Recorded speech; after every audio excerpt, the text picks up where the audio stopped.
Hello, everybody, and welcome to another edition of Wednesday Night Madness here on YouTube and StreamYard.com. It is Ghoul MF Michael Fletcher alongside the guys Anthony Florio and Michael Bullock.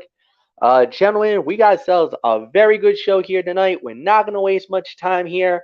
So, what we're going to do is start off with NXT, as it was NXT Roadblock, which was held last night, and then, of course, AEW Dynamite from the Golden One Center in Sacramento. Yes, Bullock? Oh, well, what about Revolution? And we're also going to do Revolution as well. So, yeah. So, we're going to get Revolution as well. We'll start that off. So, let me just get the Revolution, set it up. All right, here we go. All right. So, we'll do Revolution first. That was the thing that we normally would do. I totally forgot. It's been a long day. So, all right. So, Revolution starts it off, and we're going to do the results, guys. So, we're going to go right into it. We start off with Ricky Starks versus Chris Jericho because we're doing the main card. If you're wondering what the pre-show fight was, it was Mark Briscoe and the Lucha Bros. They went up against Arya Daivari and the Varsity Athletes, Tony Nese and Josh Woods, and it was the face team, Lucha Bros and Mark Briscoe winning in 12:50. But to the main fight, Chris Jericho versus Ricky Starks. Ricky Starks winning in 13:35. Solid opener, really good match. At the end of the day, I'll probably say I'll probably give this about maybe 3.5 stars. I thought this was a solid opener. It told a good story, but at the end, look, Ricky Starks gets a big win. I know a lot of people are going to be complaining that, oh, you're hurting Jericho. You're hurting Jericho now with all these losses and everything else. At the end of the day, I thought it served its purpose. You know, Ricky needed the win more than Jericho does. Jericho has had many wins in his career, and you know, Ricky needs the win. He needs the victories. You got to start building them up. And if you saw the AEW Revolution scrum after the event, he's made it abundantly clear his desire and his eyes is firmly on the AEW World Title. So Ricky needed this win. He gets the victory, which was good for him because if he lost that fight, I don't know how I don't know what they would do with Ricky. Where Jericho could afford a loss, Ricky needed that victory more than anything else. So Anthony Florio, it's yours. 3.5 stars. This was an entertaining bout that had the right conclusion. Ricky Starks will move on from this, and so will Chris Jericho. This won't be considered the best match of Ricky Starks' career, but it was definitely one of his biggest wins. So I'm right there with you, MF. I'm going to give it a solid 3.5 stars for the effort. I'm not going to go into too much detail because we got a lot of stuff to cover tonight. So with that being said, Michael Bullock, it's yours. Yeah, 3.5 stars. I mean, I thought this was a great way to start off Revolution. I mean, definitely a big win for Ricky Starks. So who knows what the future holds for him. So nothing more to say. Let's move right along, Fletch. Next up we had was Jungle Boy Jack Perry versus Christian Cage in a final burial match. And it was Jack Perry, Jungle Boy, winning in 14 minutes and 50 seconds. Anthony, it's yours. 4 stars. Matches like this are never going to be technical clinics, so you have to judge them based solely on the entertainment value. The crowd seemed invested and both men worked hard, so this ended up being a successful stipulation bout, even if it wasn't everyone's cup of tea. Jungle Boy finally hit the concerto on his former friend to a huge pop from the crowd before he rolled Christian into the coffin to score the win, and then it just bloop, disappeared right after that. Very cool. So solid 4 stars for the effort here. Sleeper fight of the night. Not much more to say here. Michael Bullock, Jungle Boy. You talk about Ricky Starks moving on.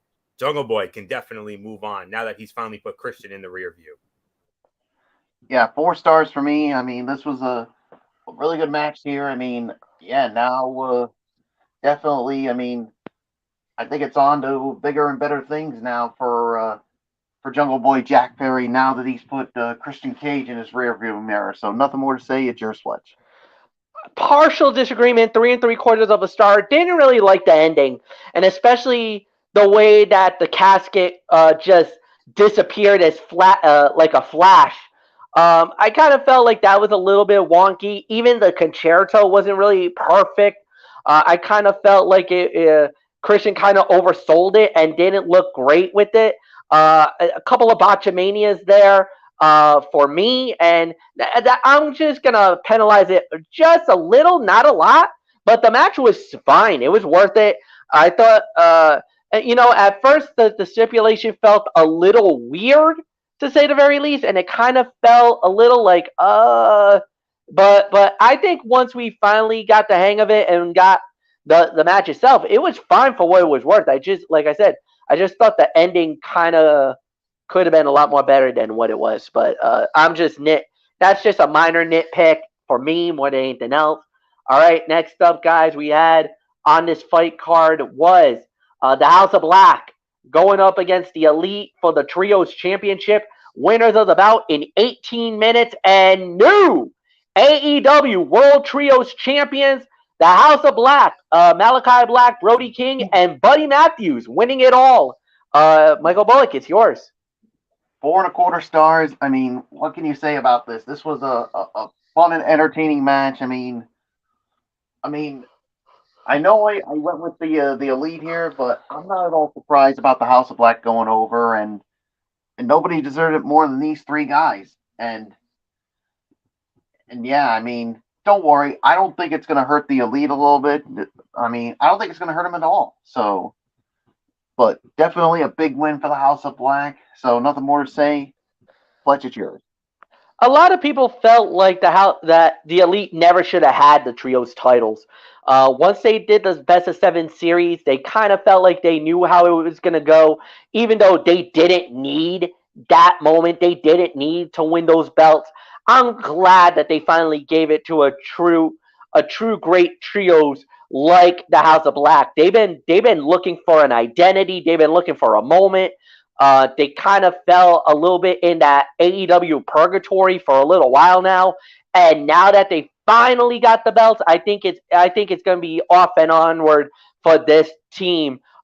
They were the right guys. This was the right moment. Perfect title change, history being made in a 4.25 to 4.5 star match. Anthony Florio, it's yours. 4.25, 4.5. We saw a bit of everything from everybody, and thankfully just about every spot looked good or great. The number of timing issues and botches was very low. The crowd was on its feet for the finish of a great bout, no doubt about it. And yeah, 4.25 to 4.5 stars. Surprising outcome. We all thought the Elite was going over, but no. House of Black win the titles and a big match. Oh. What a first defense they're going to have. We'll address that later on. But for right now, 4.25, 4.5 stars. So let's move on. Next up, AEW Women's World Title on the line. Jamie Hayter versus Saraya versus Ruby Soho. Dr. Britt Baker in the corner of Jamie Hayter.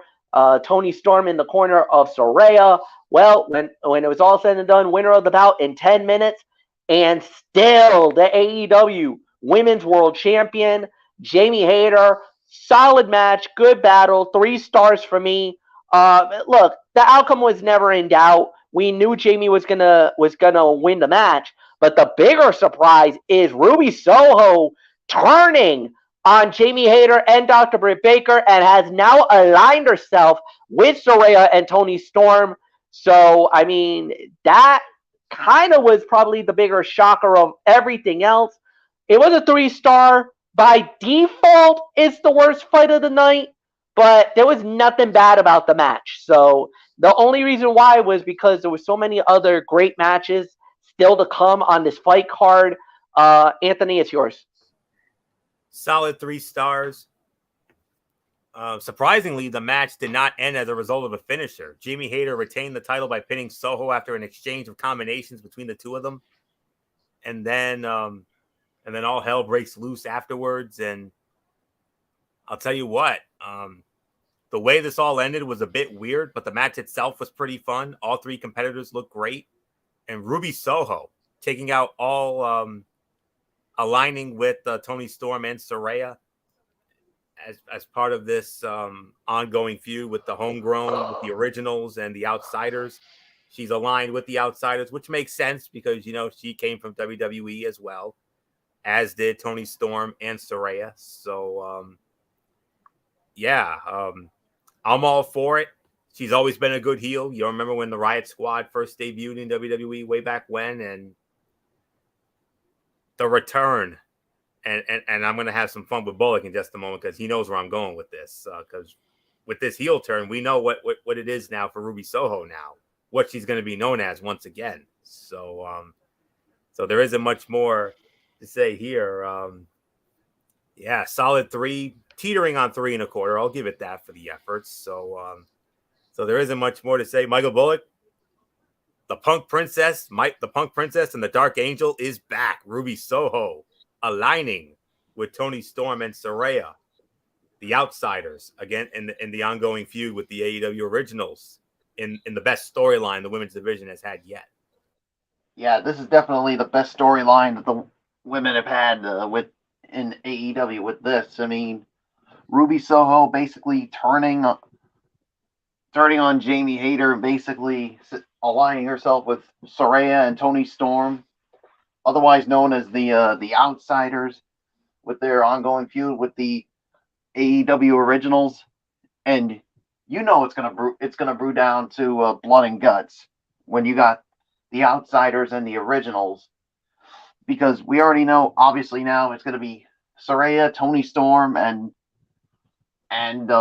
now Ruby Soho on one side, and obviously on the other side you're gonna have Dr. Britt Baker and Jamie Hayter. Now, who's going to be joining them? And especially with the Outsiders, it's going to be interesting to see what happens with this. So, 3 stars. I agree. It was a solid match, but like you said, by default, this was the worst fight of the night, even though it wasn't a bad match at all. So, nothing more to say. Let's move on, Fletch. Well, we kind of told you this was going to be a bloody fight, and sure as heck it was bloody as hell. Adam Hangman Page versus Jon Moxley in the Texas Death Match. The Hangman winning it all via submission. 24 minutes and 45 seconds. He literally he put the chain around Moxley's neck and literally did a hangman. He hung him on the top rope, and Moxley had no choice but to tap out to end it. Anthony Florio, my God, man. I mean, I've seen Texas death matches in my day. I'll give you my thoughts about it in a little bit, but this goes up there as one of the wildest. I've never seen anything like that. This is an all-timer. There is no absolute doubt about it. All right. 2 minutes into the bout, Moxley grabbed a piece of barbed wire, but Hangman used it against him to draw the first blood of the match. From that point forward, this was nothing but crimson mayhem. Both men were bleeding and kept using weapons to make each other's cuts worse. In fact, they were bleeding from multiple areas on their bodies. This bout was designed to appeal to the hardcore wrestling fan, MF, and it succeeded in being a great death match. But this is not the kind of performance that it's going to be for everyone. Some people will find it too gruesome. Both men had a few moments when they came close to winning, but because this was a 10-count finish, they both survived when it seemed they wouldn't. Hangman ended up having to hang Moxley over the top rope by a chain to make him tap out. You either loved or hated this bout, depending on your personal taste. But when it comes to Texas death matches, this was a damn good one. No question about that. And they used there was a fork. Jon Moxley used the fork. The way he used it was probably hard to watch for a lot of fans, yours truly included. I mean, why would someone wrap barbed wire around themselves? It's going to do more damage to you than your opponent, so it makes no sense. And no way to fake stepping on a guy's hand as it's sandwiched between 2 bricks. It's also hard to fake stomp someone's head into the same bricks 10 minutes later. And watching a man have barbed wire dragged across his back is a bit much, but it was fun. It was an amazing death match. So I'll say that. I would say second best fight of the night on this one, 4.5 stars. there was one match that was better. I think you know where I'm going. So there isn't much more to say here. 4.5 stars, second best fight of the night. Michael Bullock, whenever a match comes in as the second best fight of the night and it's 4.5 stars, you know the match that was better was something really special, and we'll address that in a bit. But for right now, oh my goodness, a lot of cringeworthy moments during this one. But the Hangman finally gets the best of Jon Moxley in a vicious death match. Oh. Yeah, if this was not vicious, then somebody tell me what is, because this was the total definition of vicious. I mean, one of the most vicious Texas death matches I have seen in a long time. I mean, but then again, what else would you expect when you got Jon Moxley and Adam Hangman Page? I mean, there were a lot of cringeworthy moments and obviously a lot of blood. I mean, that's what you expect in a Texas death match, and these two definitely laid it out there. So 4.5 stars and second best fight of the night. I mean, wow. I mean, I really don't know what else is there to say. I mean, this was just absolute crazy. So nothing more to say. It is yours, Fletch. Absolute carnage is what I would say. You know what? It was wild. It was crazy. It was bloody. It was violent. It was everything it needed it to be. That's a Texas death match that's going to live in infamy. Like, you're going to get 4.25, 4.5 stars is my rating for the match. It was amazing. It was awesome. Next up we guys had was Wardlow versus Samoa Joe. Winner of the bout in 10 minutes and 40 seconds. And new TNT champion Wardlow getting the belt back. Anthony Flor, I believe this goes to It's me. All right, Michael Bullock, it's yours. Yeah, because you finished off the Texas death match, so that means I lead off on this one. So Okay. yeah, so I thought it was a solid match. I'll give this about maybe 3.25 for this one. I mean, it was what we expected it to be, and yeah, Wardlow winning it. I mean, not really all that much of a surprise, but you know, it is what it is. So I really got nothing more to say. It's your Fletch. All right. Yeah, I'll say about 3. I thought it was all right. I think it could have been a lot more better, but it is what it is. So, but unprecedented crowning, history being made, which is awesome. Anthony, it's yours. Fun battle between two powerhouses who love to fight. Both got in some of their big moves, and we even saw a few things we don't usually see from them. As good as this was, it felt like it didn't stand out nearly as much as most of the other bouts on this card.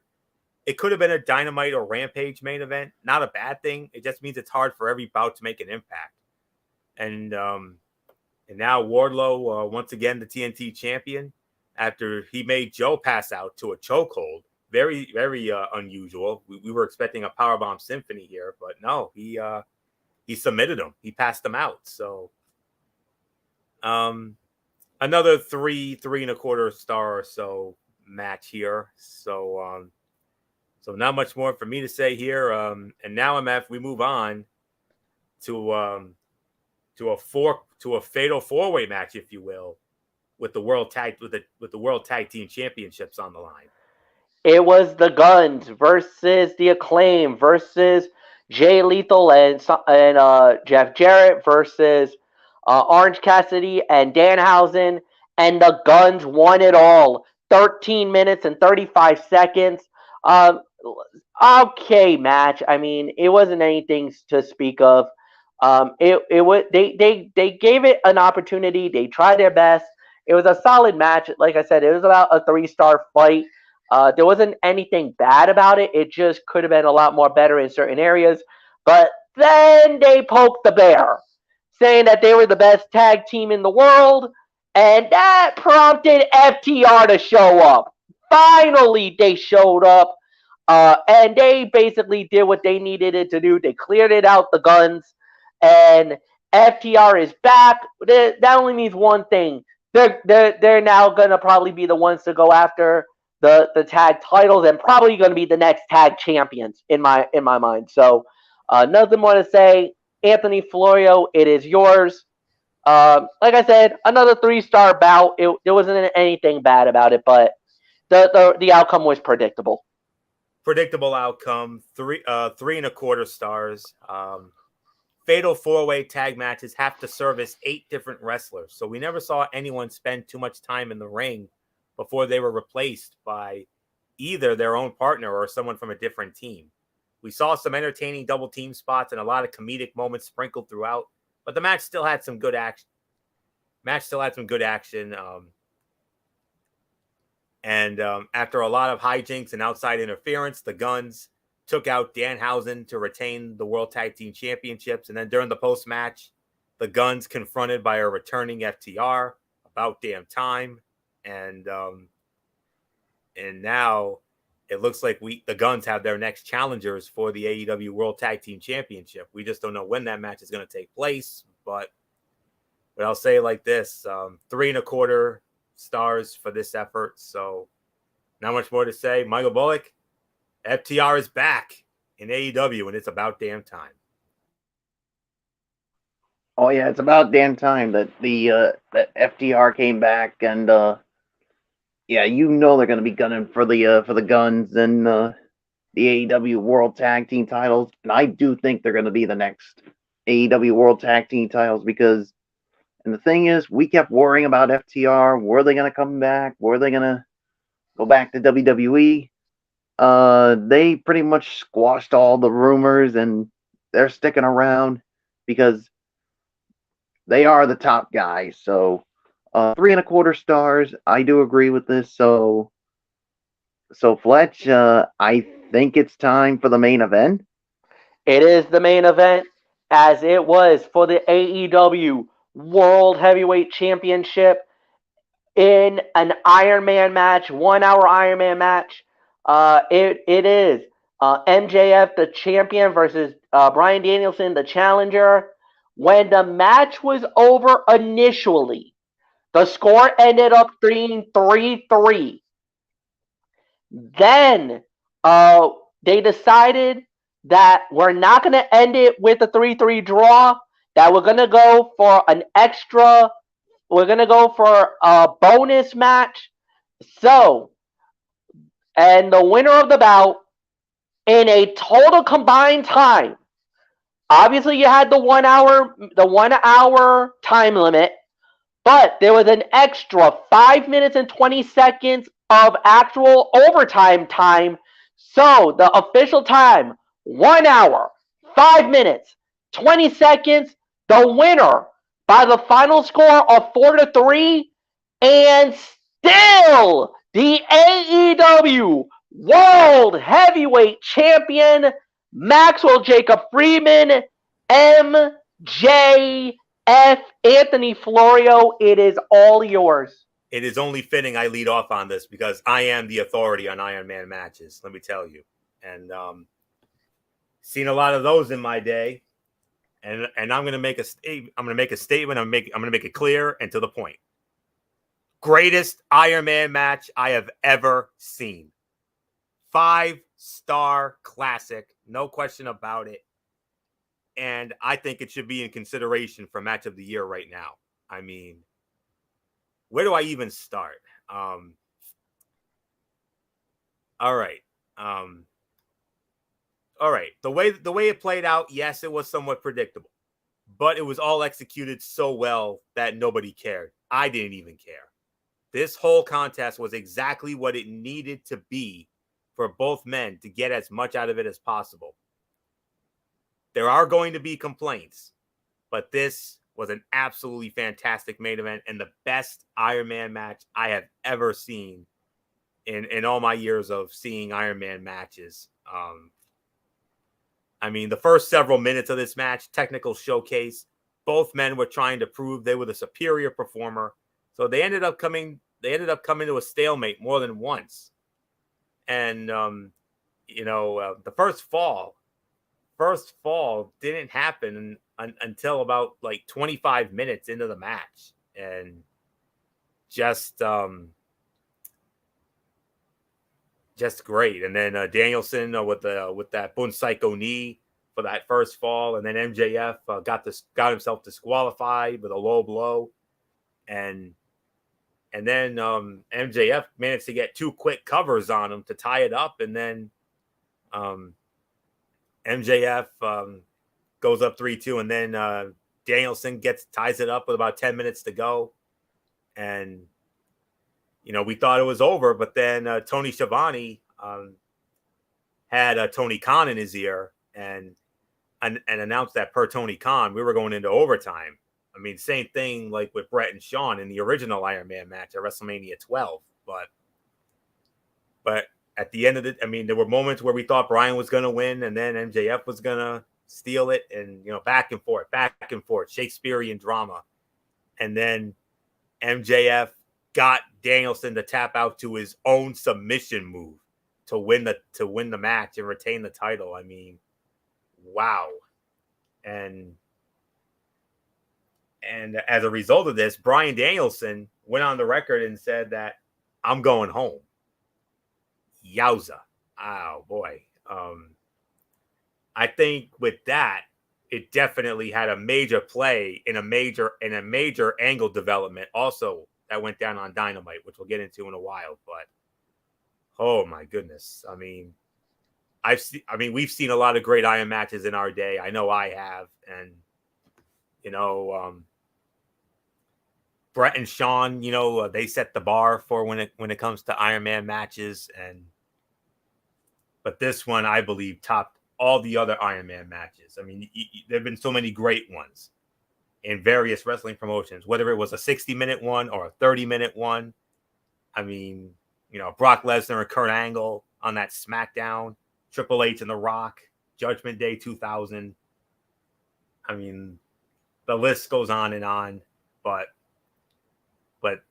this one set new standards of excellence that I have honestly never seen before, and it was just absolutely incredible.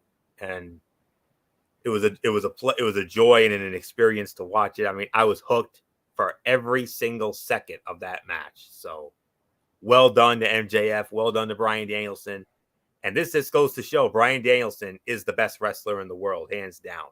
And MJF, man, whether you love him or you hate him, you can't help but respect him after this effort. So, what's next for the champ? I don't know. We're going to have to find out soon enough. But so nothing more to say here. 5 stars, fight of the night, and the greatest Iron Man match I've ever seen.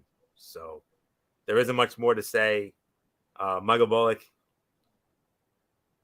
what else is there? What else is there to say? I mean, what an Iron Man match. I mean, this was the best one I ever saw. 5 stars, Shakespearean drama. So, I'm with you, Florio. I mean, this was the greatest Iron Man match I've ever seen. I mean, the hype, the build to this was just absolute spot on, and the match absolutely delivered.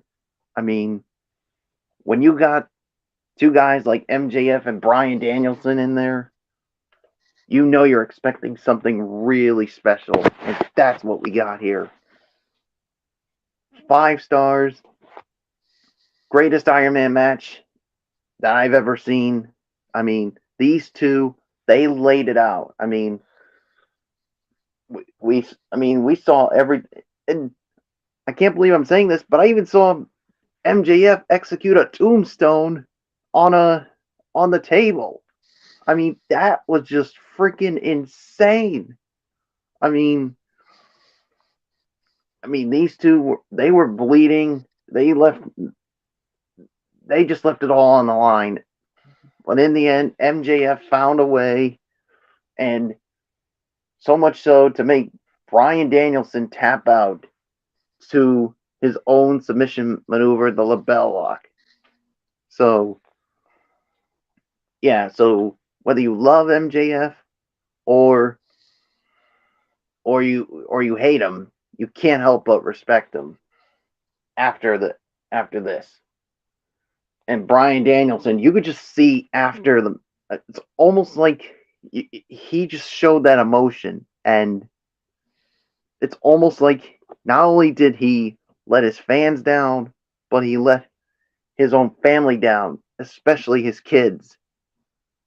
And I mean, we made brief on that that little thing we heard backstage after that because I saw it on Dynamite, and you can't help but feel for Bryan Danielson. I mean, I'll even talk about it a little bit once we review Dynamite. So 5 stars. I don't care what anybody says. It's yours, Fletch. All right. I do agree that it was a 5-star, but I kind of felt like I was bored at the first half of the fight. The first 30 minutes, yeah, all right, you had the first fall, but if anything, it was kind of very slow for the most part. And even the guys that were watching it, because I was watching it with a group of guys, and we were watching the match, and even then, we were like, we just were like, all right. Once everything started to heat up, then it got better. But then we had a bone to pick with some of the outcome because of the fact that when he did that tombstone pile driver on the outside, we were yelling for a disqualification because technically, if you're going letter of the law, he had DQ'd. There should have been 2 DQs on MJF for a couple of the moves that he did. And it really kind of irked us more than anything else. So, I mean, yes, I'll give you the benefit of the doubt. Oh. What happened here?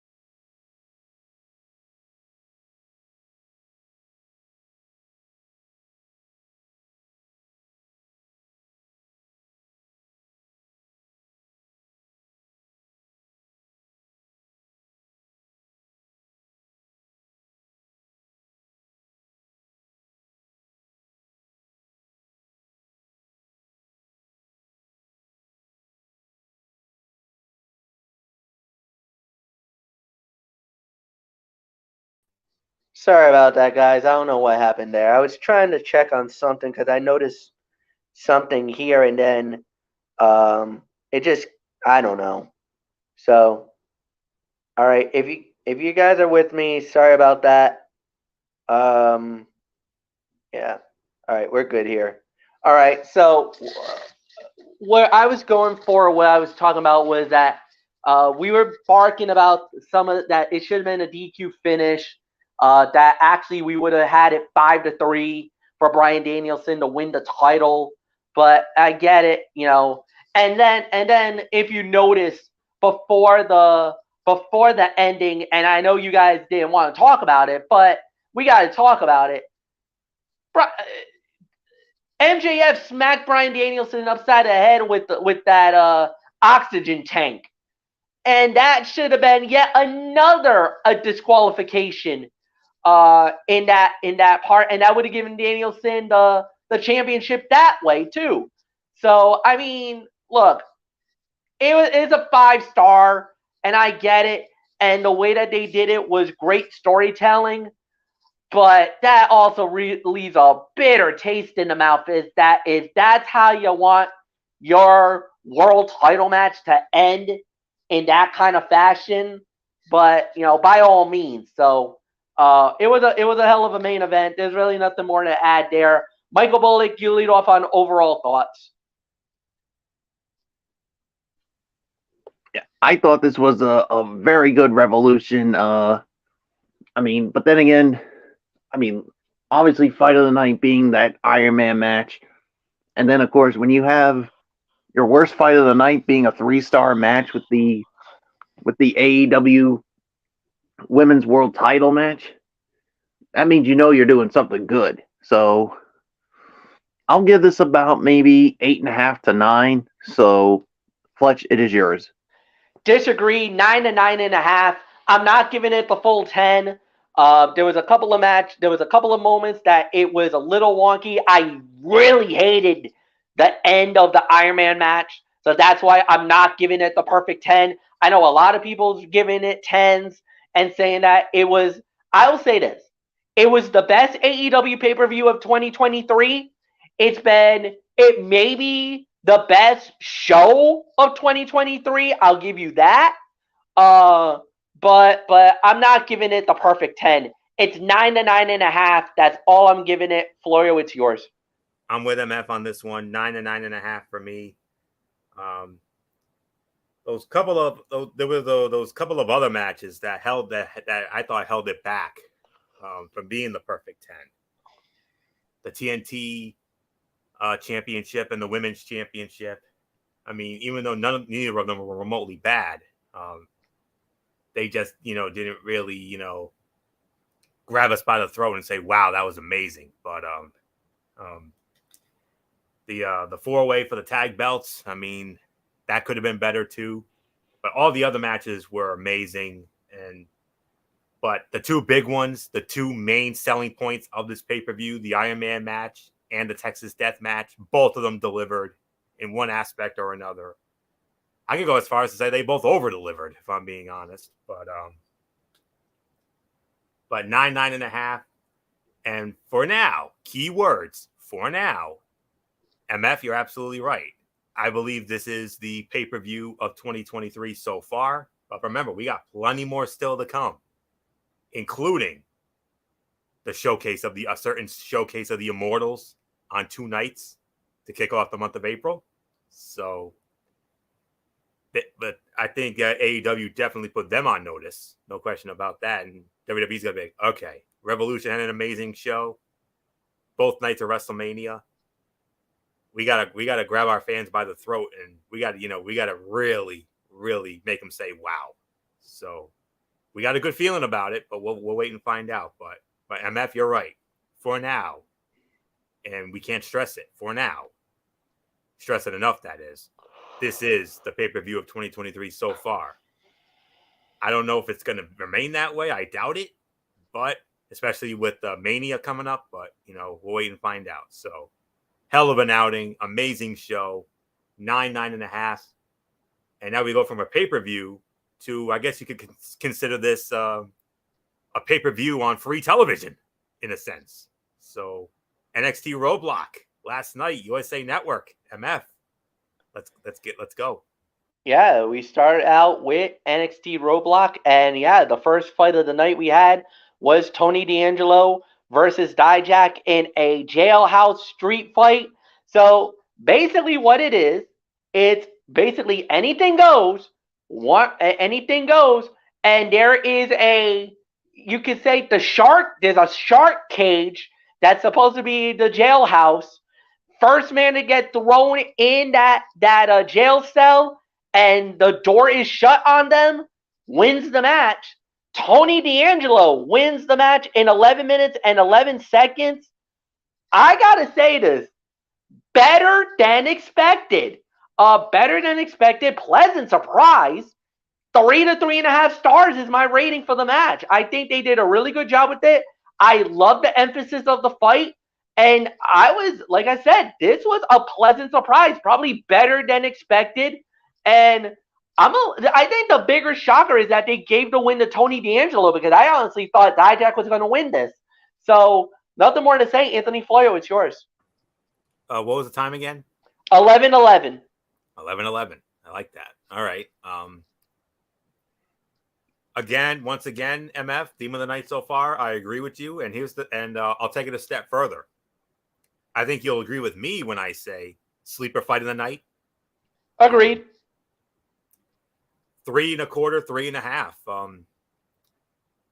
The relationship between the baby faces has gone a long way in not only gaining acceptance of the NXT audience, but also evolving the Tony D'Angelo character. No longer just a caricature. He is a guy who understands the value of a friend rather than an employee or a lackey. Dijak probably could have done without suffering another loss, but as a physically dominant competitor, there is plenty of potential for him to rebound quickly in a way Tony D'Angelo may not have. Good start to the show, even if the old lock someone in the cage gimmick is not a favorite for everyone. And that's really all there is to say on that. So not going to go into too much detail on this, like I said, because, a normal show I would have, but considering the loaded nature of this show, I'm just going to try to keep it as quickly as I can. So as brief as I can. So 3 1/4, 3 1/2, sleeper fight of the night. No doubt about it.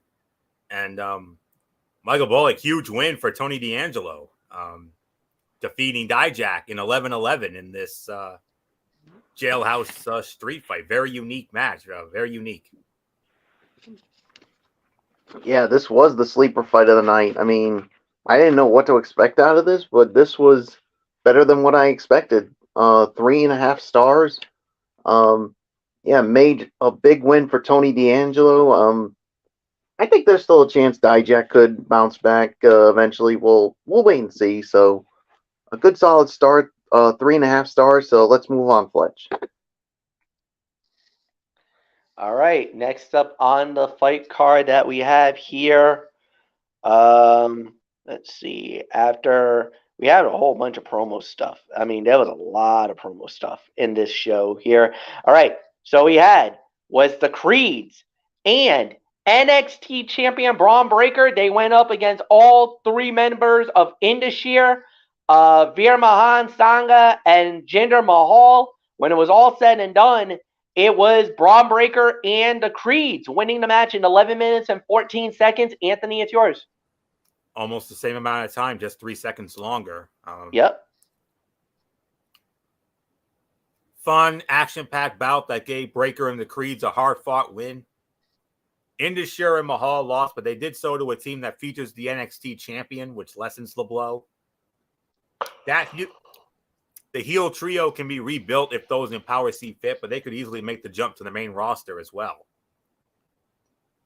Carmelo Hayes, watching from the commentary, from the announce table, all but confirms a match with Breaker for the NXT championship is to come, even if the announce team is playing coy as to what the former North American champion means with his recent rhetoric. So this was a solid, but there is one thing that does need to be addressed. The boos for Braun Breaker are becoming clearer, with the audience almost certainly looking, maybe even craving, for a fresh face of this NXT incarnation.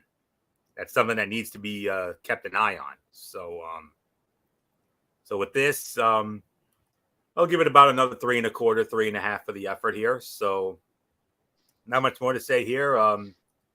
Michael Bullock, big win as the Creeds, as it was one of the Creeds scoring the pinfall win for them and Braun Breaker. So a predictable outcome. And, you saw Carmelo Hayes on commentary.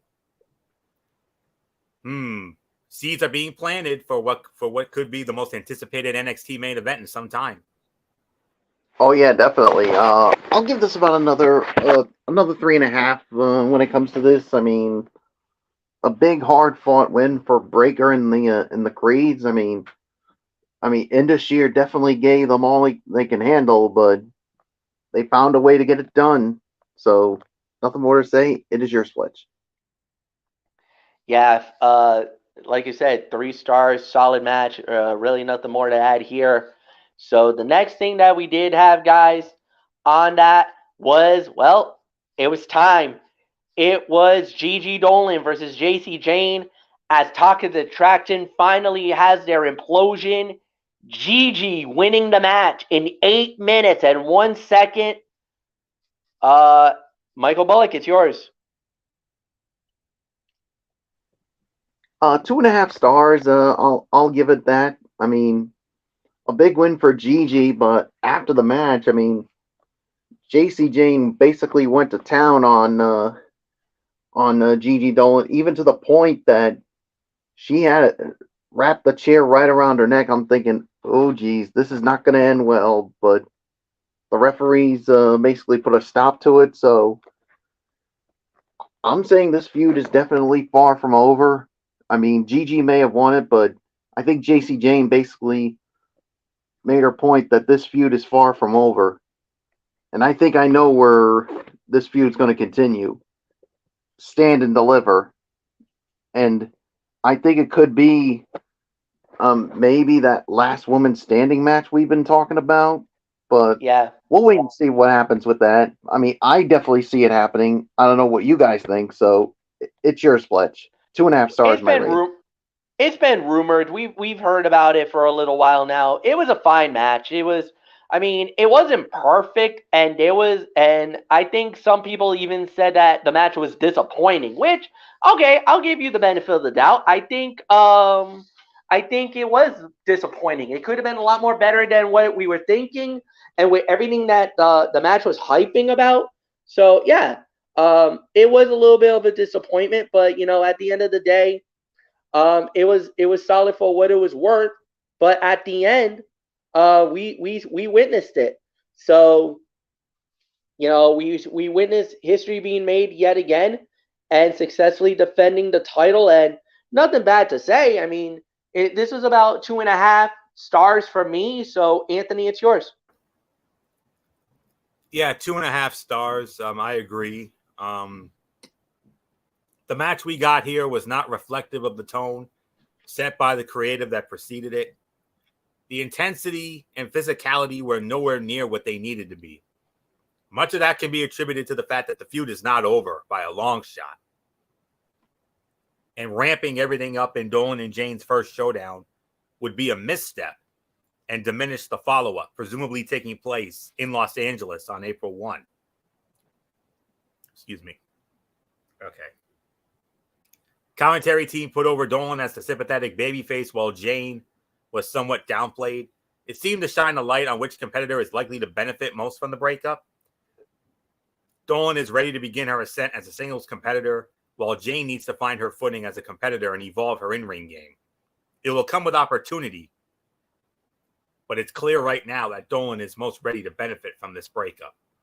So 2.5 for the effort. So with that, MF, let's move on. All right. There was a promo segment. Braun Breaker with Carmelo Hayes. They did make it official. So we got the match now. It will be Braun Breaker versus Carmelo Hayes, stand and deliver for the NXT title. That is it is now official. So we got that. Then the next fight of the night, Andre Chase versus Joe Gacy. Joe Gacy winning the match in 4 minutes and 27 seconds. By default, worst fight of the night. I don't really feel like I should let you guys talk about this one, so we're going to leave that at bay. Then the main event of the evening, Roxanne Perez versus Miko Satomura for the NXT Women's title. Roxanne Perez winning the match in roughly 14 minutes to successfully defend the NXT Women's title. However, it was marred by a very scary moment at the end of the show. If you've been living under a rock, what happened was after the match, Roxanne Perez got a little woozy and collapsed in the center of the ring. There was medical that came out, referees, Shawn Michaels, and Booker T all came out to check on Roxanne Perez.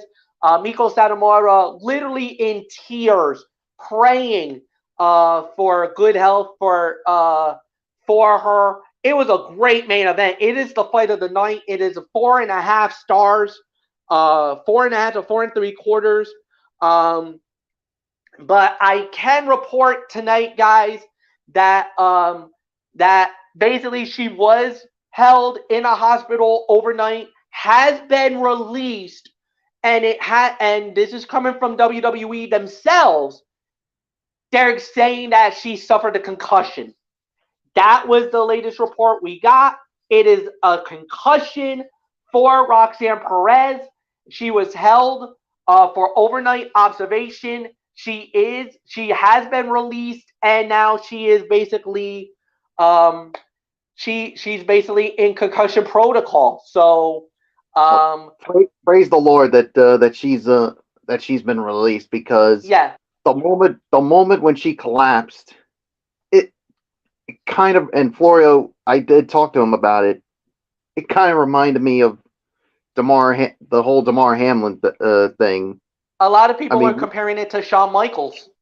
A lot of people was comparing it to Shawn Michaels. So what happened to him on that Monday Night Raw when he fought Owen Hart and Shawn collapsed, and it was because of the repeated headshots that he got, and of course the enziguri that hit him in the back of the head that actually ended up causing the concussions like symptoms.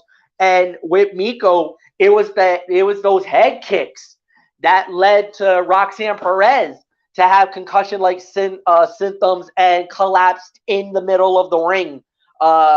So yes, it is being reported. It is a concussion. She's in concussion protocol.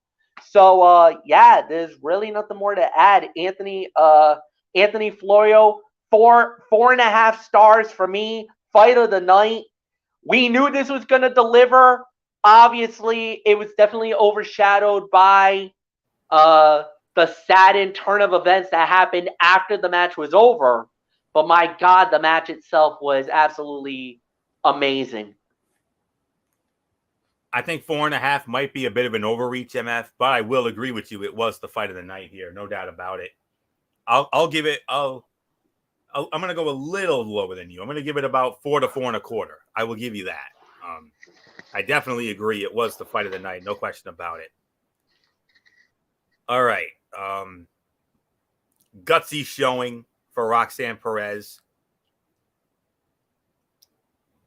who went toe-to-toe with a living legend, absorbed everything thrown at her, and scored the win. Pushed herself to the limit, trained harder than ever before to ensure she retained her title against a woman she considered a hero. However, her long-term health and well-being were sacrificed for this single win. Creatively, it gives her an excuse, maybe for losing to Tiffany Stratton in LA, maybe, assuming Roxanne comes back too soon and accepts another title defense. That feud can carry on through the summer before maybe Roxanne gets the belt back. I mean, this is fantasy booking, mind you. Kudos to Shawn Michaels for booking another angle right out of his own career. You remember when JC Jane turned on Gigi Dolan? That was the Shawn and Marty thing. Remember that? The barbershop? Mm-hmm. That's what they were going for with that. And MF, you're absolutely right. What happened with Roxanne, same thing for the same thing that happened to Shawn Michaels, that Monday Night Raw, November of 95. I think that was the night after the Survivor Series, if I recall. Yeah, it was the night after Survivor Series. Yep. When he fought Owen Hart and the collapse, and then when HBK collapsed. Like I said, kudos to HBK for booking another angle right out of his own career. And hopefully it is as effective and beneficial for Roxanne Perez as it was for him. So,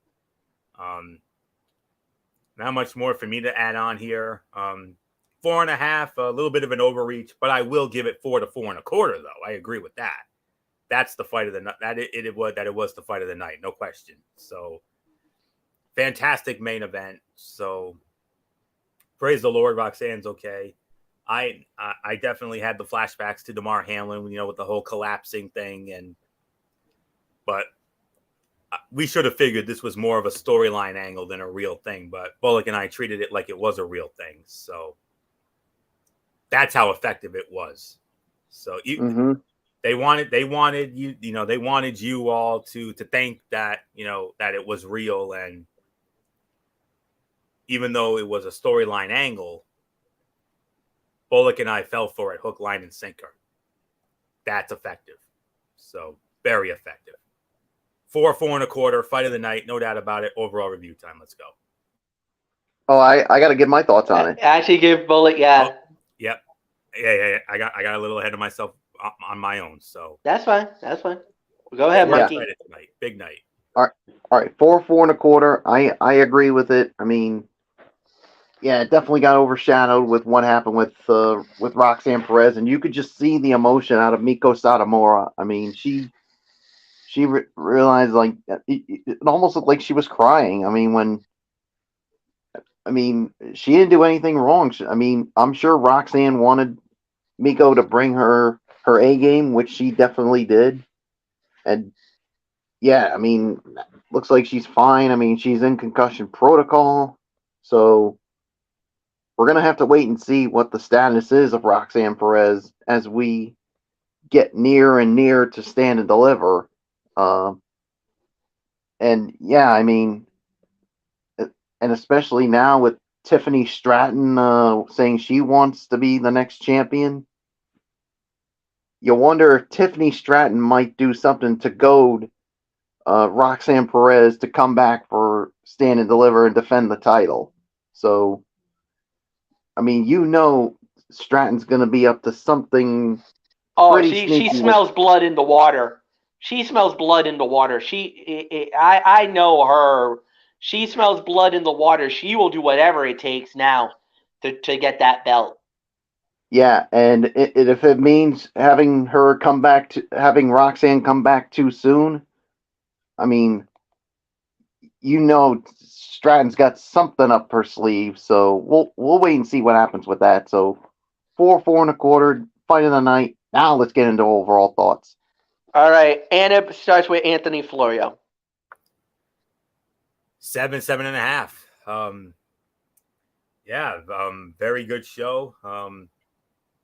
We only had maybe one bad match, but I'll tell you what.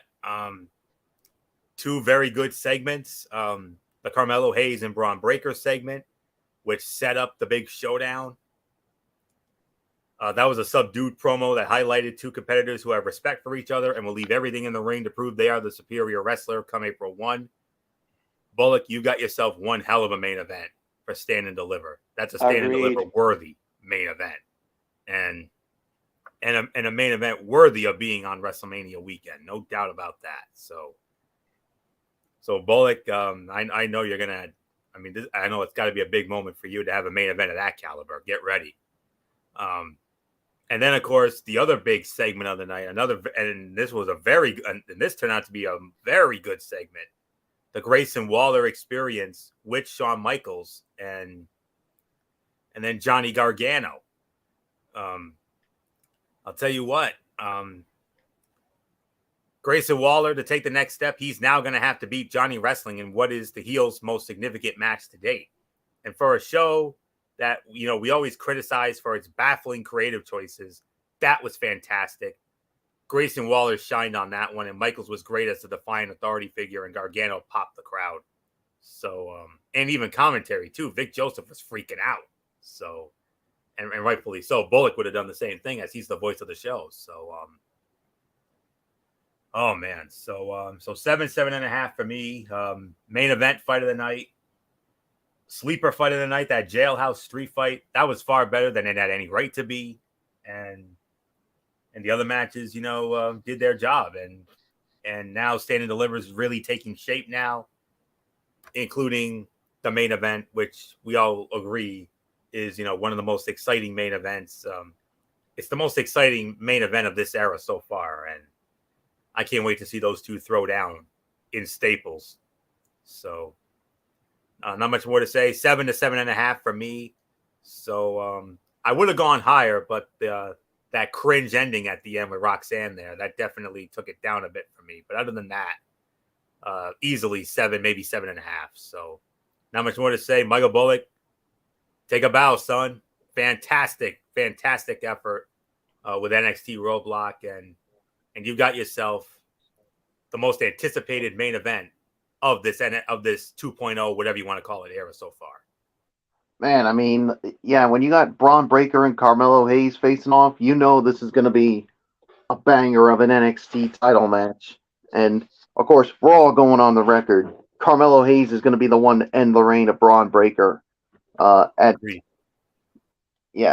so 7.5. I could have given it 8, but, I mean, the sad ending definitely took a little bit away from it. I mean, and, of course, also a great Grayson Waller effect. Grayson Waller was trying everything again to get Shawn Michaels to face him, but Shawn's like, I got someone else for you, and it's Johnny Wrestling. Or shall we say, since they're going to be facing off now, it's Johnny Takeover.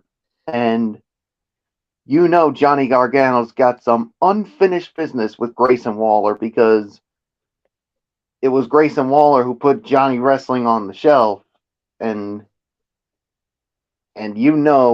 Johnny Wrestling wants a little payback on it, so we'll see what happens with that. So nothing more to say. It is your Sledge. Gargano hasn't really done much in WWE, so it was perfect to bring him back to NXT and have him go after Grayson Waller. I think that's perfect. I disagree with both of you guys. I'm giving it the 8 out of 10.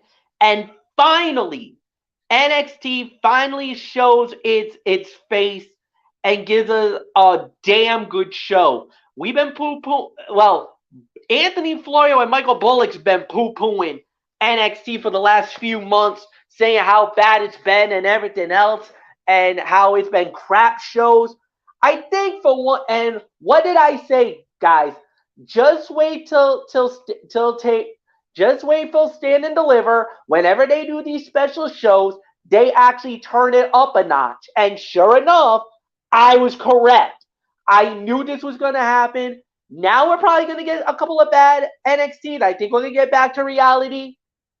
But again, just like then, I think Stand and Deliver will become one of the top shows of WrestleMania weekend, and I will say that this was an amazing show. This is an 8 out of 10. We're going into AEW Dynamite now, that will complete our trio of shows that we're going to do tonight. Started it off with the first fight of the evening, which was Orange Cassidy versus Jay Lethal for the All Atlantic Championship, and it was Orange Cassidy winning the match in 14 minutes and 45 seconds. Solid opener, great matchup, very good body of work, and yeah, this was solid. So 3.5 stars. Anthony, it's yours. Definitely. 3.5 to 3 3/4 of a star. The match was another very good one between two guys with better in-ring chemistry than expected. They worked so seamlessly together, and here they had a smart and logical match. The post-match, which saw Jeff Jarrett attack Cassidy and break his guitar over the knee of the champion, can be seen as the start of a feud with Double J and or an injury write-off, but obviously that's not the case. Given what's been announced, which we'll get to in a moment. Either way, it gives Orange Cassidy direction and transitions the heels out of the tag team division, which is not a place they need to be, taking up spots in title matches they have no business being in. So that's all there is to say here. This was 3.5 to 3 3/4 of a star for the effort here. And next week, per Tony Khan on AEW Dynamite, in Winnipeg, Manitoba, Canada, the AEW All-Atlantic Championship is now going to be rebranded as the AEW International Championship. And Orange Cassidy will defend the title next week on Dynamite against Jeff Jarrett. And what will, without a doubt, be the toughest title defense for Orange Cassidy to date. Because we all know the body of work of Double J. We know his Hall of Fame resume. I mean, he's a Hall of Famer, WCW heavyweight champion, Impact TNA. What's the one thing, Florio, you don't want to do with Jeff Jarrett? Don't piss him off. Exactly. I wish those shirts were still around. I'd buy one of those myself because I love that shirt. But story for another day. But all kidding aside, TNA, NWA heavyweight champion, WCW heavyweight champion, Intercontinental champion. I believe he was a U.S. champion at one time. I think he was a tag team champion a time or two. Yes, he was. WWF. I watched it earlier. WrestleMania 15. Yeah. So obviously. But the point is, Jeff Jarrett, one of the most decorated wrestlers of all time. And, oh, by the way, a Hall of Famer. So, Orange Cassidy, you're in for the toughest challenge to date. I would not at all be surprised if Orange were to go over here. But, we're just going to have to wait and see how it plays out in Winnipeg next week for the newly named AEW International Championship. So not much more to say here. 3.5, teetering on 3 3/4. Michael Bullock, great jump off here.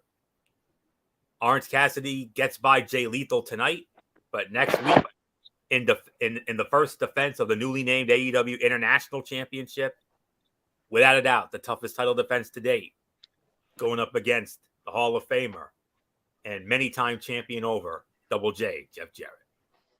Oh yeah, this is definitely going to be the toughest challenge for Orange Cassidy since he became the champion, and now with it being named the international champion. And yeah, this is going to be, especially when you're going up against someone like Jeff Jarrett.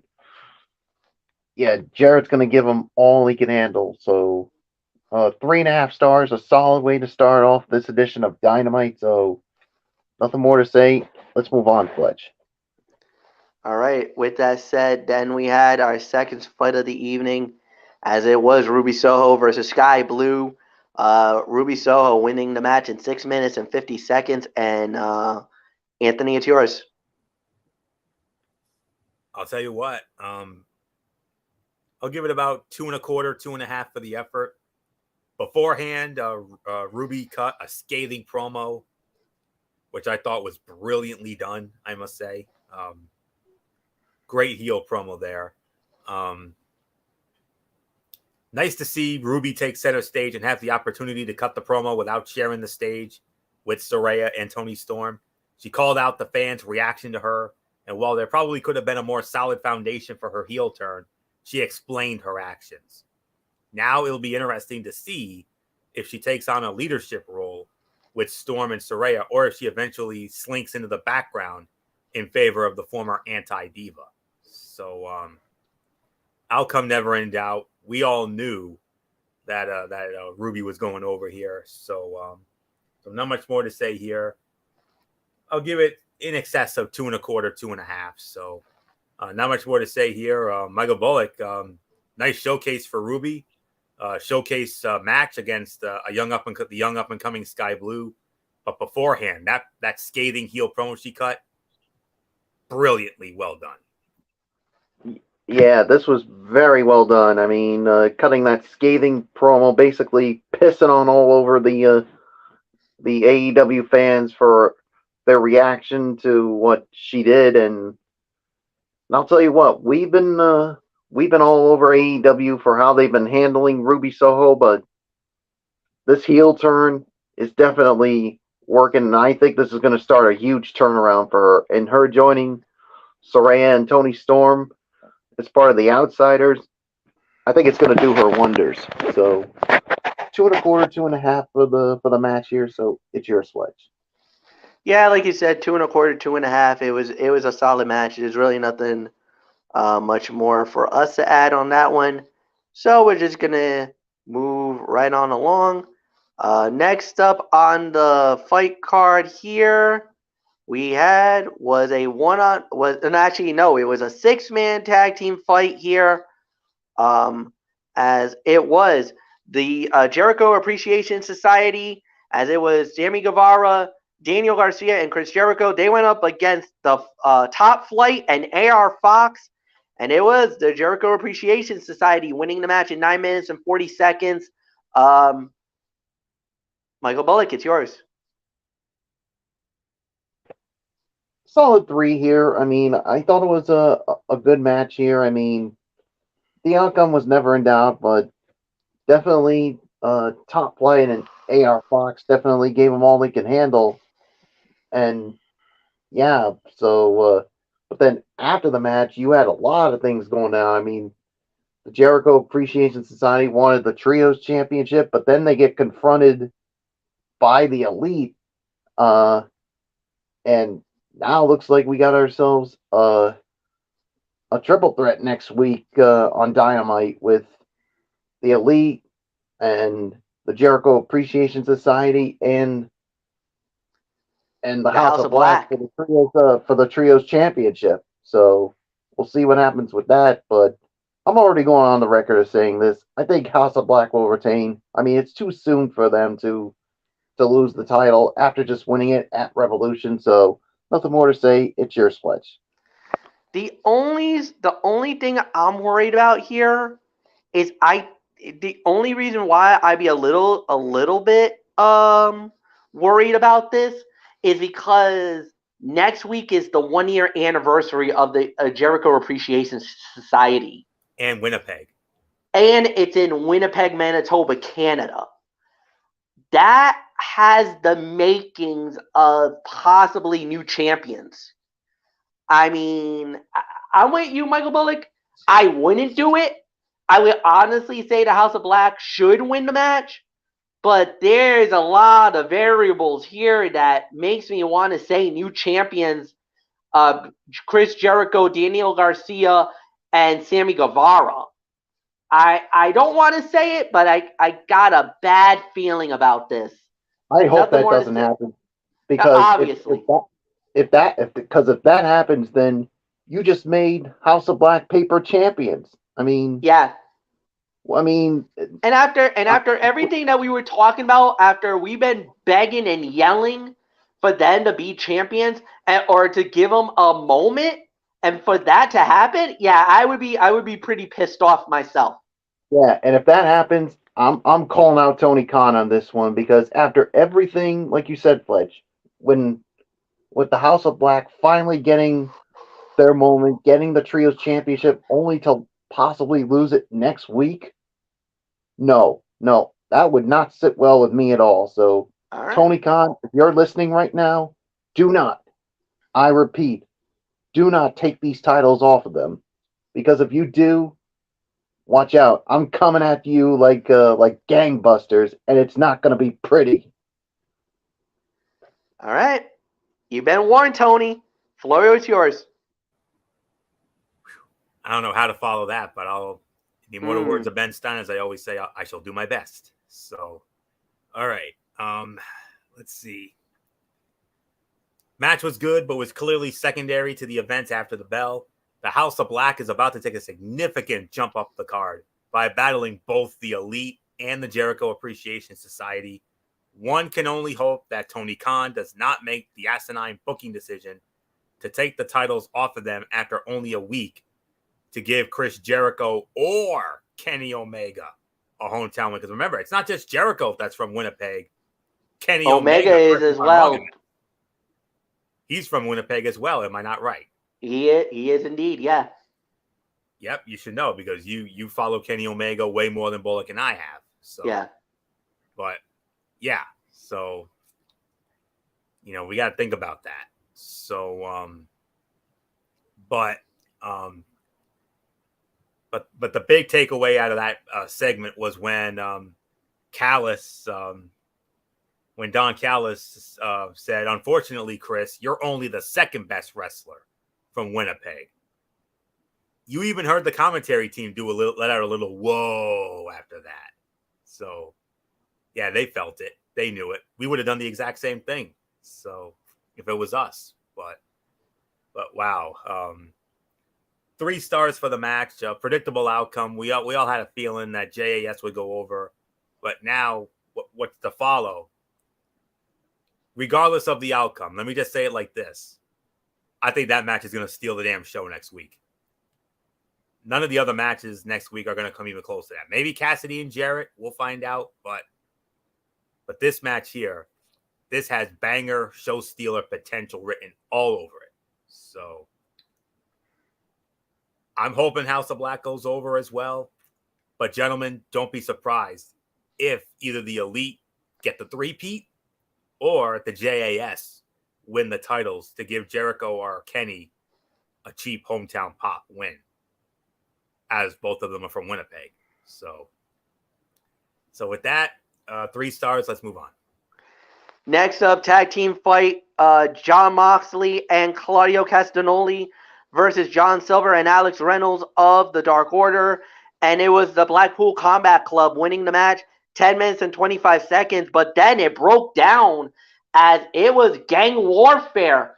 Blackpool Combat Club making an example out of the Dark Order until Hangman Adam Page came out, and he basically was like, "Hey, you saw Moxley. Moxley's like, hey, I got nothing to do with this and everything else." But then Hangman ducked Claudio, and oh boy, did that trigger a fight.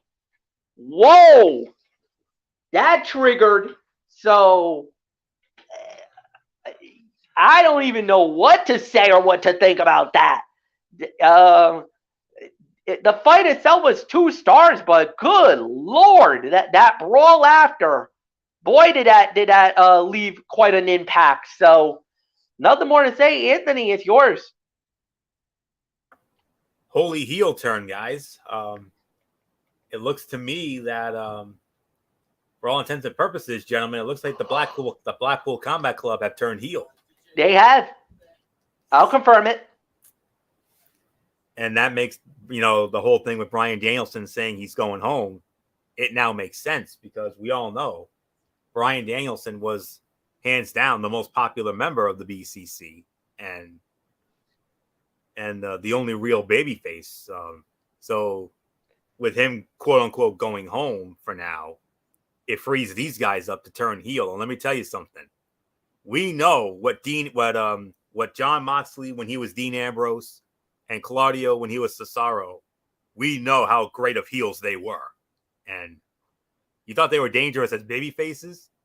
These guys as heels? Oh, they're gonna be even worse. The one question is gonna be Wheeler Yuta.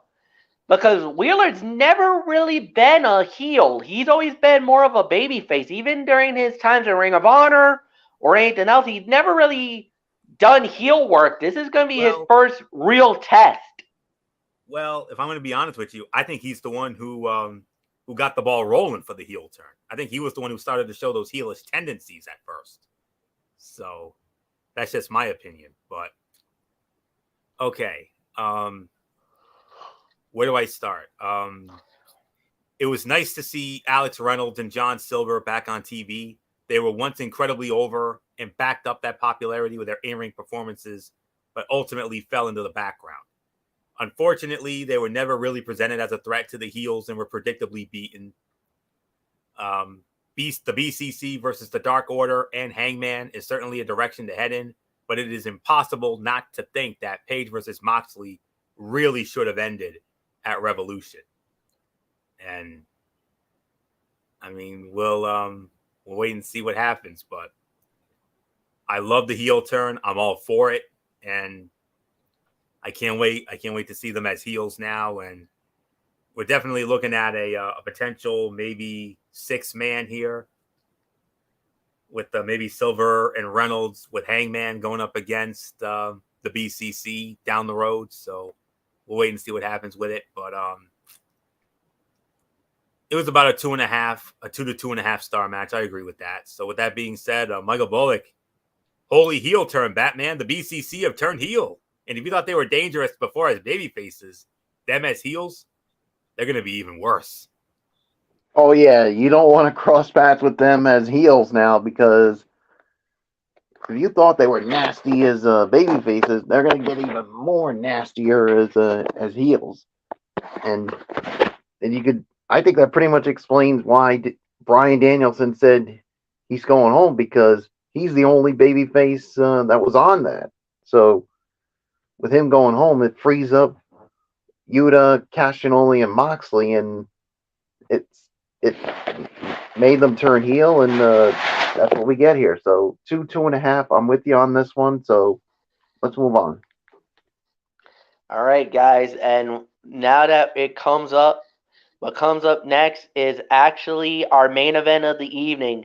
What turned out to be a Falls Count Anywhere match for the TNT Championship. The champion Wardlow versus Will Hobbs, Powerhouse Will Hobbs, winner of the bout in 10 minutes even, and new AEW TNT champion, the Powerhouse Will Hobbs, thanks to the help of QT Marshall.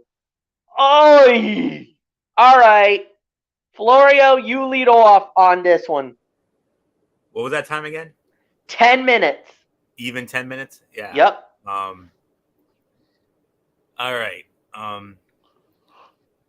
Nice bit of continuity to pay off QT Marshall owing Powerhouse Hobbs won by booking him to help the challenger win the title. Of course, it can be argued that it was a small part of the creative that next to no one remembered, but it was paid off regardless, and in the process saw Powerhouse Hobbs strike gold. Hardly what anyone will call a great match. This was still schlocky fun, even if the idea of Wardlow losing a title he worked so hard to regain just 3 days later does him absolutely no favor. And so that's really it. I'll give this about three, maybe 3.25, but I think I'm leaning more towards 3 because of the finish, even though, it was a stipulation match, a false count anywhere match. And I didn't know the 10 count was going to be put into effect here, but that's exactly how Hobbs won the title. Wardlow did not answer the 10 count in time. So Powerhouse Hobbs makes history, becomes the TNT champion. History made. This right here is most certainly an unprecedented crowning, MF, no doubt. So biggest win of Powerhouse Hobbs' career, even though it will come with an asterisk, but it is what it is because he had help from QT Marshall. So 3 stars for the effort. But Michael Bullock, yes, technically it is the biggest win of Powerhouse Hobbs' career because he won the title. But I hate to say it comes with an asterisk because of that Hammerneger jabroni QT Marshall. Yeah, I mean, biggest win for Powerhouse Hobbs, but yeah, it does deserve an asterisk because of that Hammerneger jabroni QT Marshall. I mean, give me a break with that. So 3 stars for me. I mean, I'm with you on this. So Fletch, I mean, Powerhouse Hobbs wins because of that dumb son of a bitch, QT Marshall. Yeah, there's really nothing more to say. It was a 3-star fight. It was a solid main event. It served its purpose. There's really nothing more to add on that one. So, Michael Bullock, you lead off on the overall review for AEW. I'll give this about maybe 6.5 on this one. I mean, there were some good things out of this one. I mean, there were some things I thought could have been better, but it is what it is. So I'll give it to you, Fletch. I'll say about 6.5. I'll give it 6.5. I thought it was a pretty good show. I thought they did a pretty good job with everything leading up to it, and no, it was really good. So not bad, good show. Anthony, it's yours. Yeah, about 7 out of 10 here. I would say by default the fight of the night was Orange Cassidy and Jay Lethal. The other matches were solid to good, and a couple of good segments, a couple of okay segments here and there. Yeah, definitely a cool down from Revolution. Revolution was amazing. They obviously had to slow it down. A small sense of back to reality, but not a true back to reality, but it definitely had a small sense of it. So this was a 7 out of 10 for me. A solid show, but not overly spectacular. I will say that. So with that, MF, let's set the table. I will, with your permission, I would like to set the table for tomorrow night's TXN Sports World. Permission granted. Okay. Tomorrow night, TXN Sports World, 10:30, right? Yep. Okay. So 10:30 tomorrow night, the Tone 25. This is how we're going to do it. We're going to kick it off with our preview of the World Baseball Classic that just started. We'll get in depth with it. And then from there, Derek Carr has a new home. We'll tell you where he landed. And then we will also preview week 4 of the XFL. And then I will hand the mic over to good old MF Michael Fletcher because he wants to address the UFC event that went down last weekend. What was it? 286, was it? 286. Yep. UFC 286. MF, I know you wanted to get into that, so I'll give you some time for that. And then in our main event, we will preview the conference tournaments of college basketball. The power conference tournaments, MF's ACC, mine and Michael Bullock's Big East. Of course, the other conferences such as the Big 10, the Big 12, the SEC, the Pac-12, just to name a few. So they actually list the AAC as well as on my website on the score. They actually post the AAC, the American Athletic Conference, as a major conference. Believe it or not. Then we'll address that conference too. Okay. Okay. More than fine with me. So yep. If that's how it is, then we'll gladly do that. So, all right. So we'll get into all that, and that'll be the main event. So that'll be tomorrow night, 10:30, TXN Sports World. MF, hit him up with the rest of the future content. Then after that, Friday night is Cerebral Smack Talk. Of course, we will have SmackDown and AEW Rampage, and then Saturday, and then after that, then I don't believe there's anything for no pay-per-views this weekend. And then, of course, programming note, guys, Tuesday night at 10:30. Don't forget Sunday. Which Selection is Sunday. Oh, Selection Sunday. Yup, at 10:30, and then Tuesday night, not Monday night. Tuesday night will be Ridiculously Raw. Of course, Monday night we're off to the AMP to go see Monday Night Raw. So our show will be postponed till Tuesday at 10:30, and we'll give you our thoughts on that. And then Floyo does his normal routine, and then 1 week from tonight we do it all over again with Wednesday Night Madness. So for Anthony Floyo, for Michael Bullock, I'm Michael Fletcher. Have a good night, everybody, and we'll see you guys tomorrow night. Bye-bye for now.